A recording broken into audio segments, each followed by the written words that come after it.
हाँ ठीक है, जीत गई आरसीबी तो करोड़ों रुपए कमाए हैं प्लेयर्स ने, तुमने नहीं।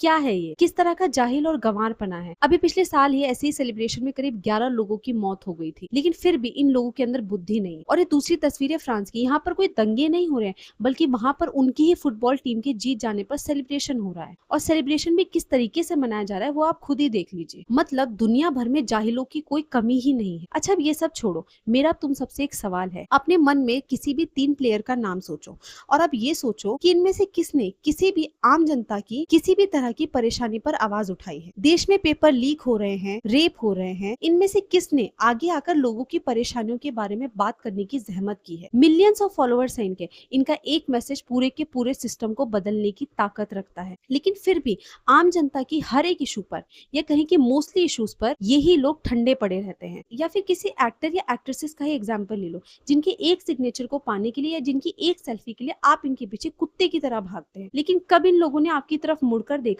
या कब इन लोगों ने आपकी परेशानियों को अपना समझा है? दरअसल सच बात तो ये है कि ये सारे टूर्नामेंट्स और जो एक्टर एक्ट्रेसेस की जो हाइप फैलाई जाती है, ये आम जनता के लिए एक सर्कस की तरह होती है, जिसे देखकर लोग ये भूल जाते हैं कि उनकी जिंदगी में असल में चल क्या रहा है। यहाँ पर मैं एक बात क्लियर कर दूं कि मुझे किसी भी तरह के सेलिब्रेशन से कोई प्रॉब्लम नहीं है। मुझे प्रॉब्लम तो इस बात से है कि आखिर क्यों लोग अपना काम धंधा छोड़कर 4-4 घंटे बैठकर इन मैचेस को एंजॉय करते हैं और उसके बाद सड़कों पर निकल आते हैं दंगे करने। और कुल मिलाकर ना तो इसमें उनका फायदा होता है और ना ही किसी और का। जबकि सच बात तो ये है कि असल में जिसका फायदा होता है उसे तो इस सब से कोई फर्क पड़ता ही नहीं है।